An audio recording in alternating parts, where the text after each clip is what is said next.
was. And mine was definitely making a good argument to me, but thank God I ignored him.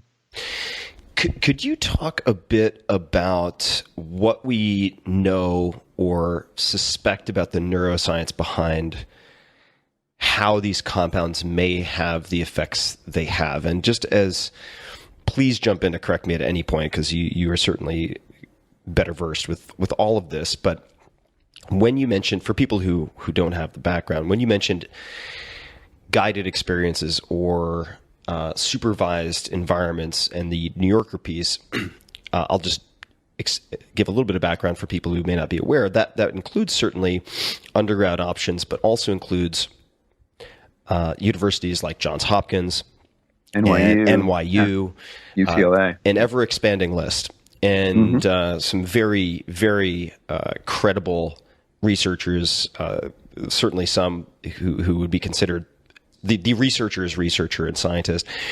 What do we know of the science? Because these compounds have been so mysterious in a sense. They've been so continually used for certainly centuries, if not millennia, by probably millennia, different civilizations. You can find totems from the Mazateks going back thousands of years and so on. What new insights or theories have caught your attention in the scientific realm? Yeah, well, the neuroscience, I just have to say, is absolutely fascinating. And for me, intellectually, that was kind of one of the most exciting parts of the research was learning what these chemicals are teaching us about the mind and the brain. There's a famous quote by Stanislav Grof, who was a Czech emigre psychiatrist who worked with psychedelics extensively when they were legal in his practice. And he said, I think this was in the early 70s, he said something that, sounds outrageous, which is that psychedelics would be for the study of the mind what the telescope was for astronomy and what the microscope was for biology. That's a pretty big claim, and it sounded like hyperbole to me when I first heard it. But having spent a lot of time in these labs with these scientists, I no longer think it's impossible that he's right. He may well be right. But that said, the brain is still very poorly understood, consciousness even more poorly understood. So it's important to understand that everything I'm about to tell you is hypothesis. And some goes a little further than hypothesis, but there's still a lot of mysteries. The first one being, how does, let's say you ingest LSD or psilocybin, we know that it links to a certain kind of brain receptor, the H25AR receptor, which is the same one that SSRIs engage with. And that sounds like, we really understand something. But what happens downstream of that, we don't have a clue. How you get from that activation of those receptors to the phenomenology, the felt experience of the drugs. So there's a lot we don't understand. But one of the most interesting clues has come from the work done, especially at Imperial College in London, but also it's now happening at other places in Switzerland and at Hopkins, to image the brains of people on psychedelics. By image, I mean use fMRIs or some of these other modalities to see what's going on in the brain when people are under the influence.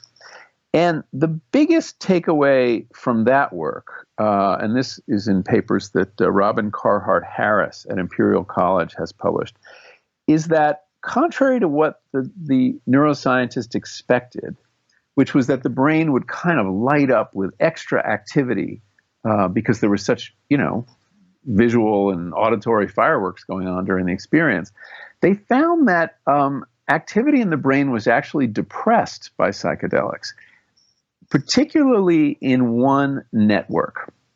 This was a network I had never heard of before until I started doing this work, and it was only discovered about 15 years ago by a American neuroscientist at Washington University named Marcus Rakel. And that is the default mode network. Called that because this is kind of where the brain goes when it's not busy. It's where you go to ruminate, worry, daydream. And it was discovered when they were administering fMRIs to people and needed to get a baseline. And they would tell people, don't do anything, just lie there and don't, no tasks. And they would see that, oh, interesting, the brain's actually quite active when you're doing nothing. And this part of it is very active.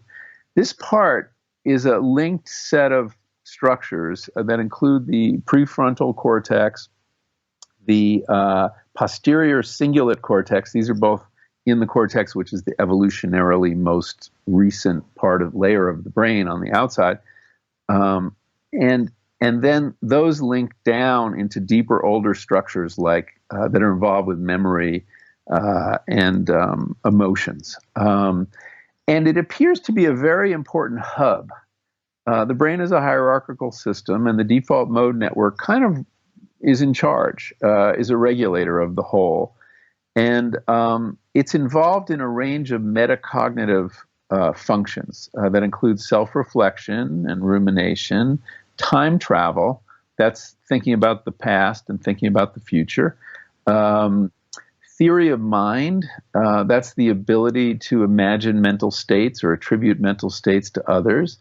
And what is called the autobiographical memory, the autobiographical self, forgive me. This is kind of where we integrate what's happening to us with the narrative we have of who we are. Which is a mix of, everything that's happened to us before or the parts of our biography we think about and our objectives for the future. And to have a sense of self that's consistent over time, something we prize, even though it's probably completely illusory, that work of constructing that happens in parts of the default mode network. So you could say it's kind of the seat of the self or the ego, to the extent that we can say that. And how interesting that this particular network, important as it is, goes offline, or at least has activity diminished. And this is really interesting, the more precipitous the drop in activity in the default mode network, the more likely someone is liable to report that they experienced ego dissolution. That experience that's common on a high dose of psychedelics that can either be terrifying or absolutely ecstatic, of having your sense of self disappear or melt or dissolve, and which is then followed by this merging with the larger world, the nature, the universe, other people, and so that seems to be involved with the diminution of activity in this particular network. So that gives us a window into the self and into spiritual experience, because that experience of ego dissolution feels to people like a mystical experience, feels like it's very spiritual, this sense of transcending this bag of bones we are and actually connect with larger entities. And it's that experience too that may make it easier to die, in that ego dissolution is a kind of rehearsal for death, giving up yourself and then seeing, and this was for me the most incredible thing, was that your ego could die, but you still perceive. There's still a consciousness, another consciousness. And I think that that's enormously comforting to people. So anyway, from a neuroscientific point of view, this is a really interesting insight, and psychedelics gave it to us. There are two other things I want to say about it that's also even more interesting. One is that when other researchers at Yale started scanning the brains of really experienced meditators, people with 10,000 hours who really know how to meditate, their scans looked very similar to the people on psychedelics, on psilocybin. That meditation is another way to quiet the default mode network. And my guess is there's several others too. My guess is it's quieted when you're, when you fast, when you're on a vision quest, when you go into sensory deprivation. My guess is that all these powerful experiences may well involve alternate modalities for shutting off or quieting the default mode network. So that's a big takeaway, and I think will be significant in the future. The other point I want to make about that in the neuroscience is that also coming out of Robin Carhart Harris's lab was they mapped connections. They call it the connectome in the human brain, and that changes during the experience. When you turn off the default mode network, which Robin refers to as the orchestra conductor or corporate executive or capital city of the brain, he has all these wonderful metaphors. When that goes offline, other parts of the brain and other networks that don't ordinarily talk to each other strike up conversations. And if you look at this image, which is reprinted in my book, actually they did it in color in the middle of the book. I didn't even know they could do this toward the end of the book. You see that what had been this set of principal, main thoroughfares connecting different networks in the brain, suddenly you get lots of little roads, new connections, myriad new connections get established. Basically probably because the default mode network is not requiring everybody come through that hub.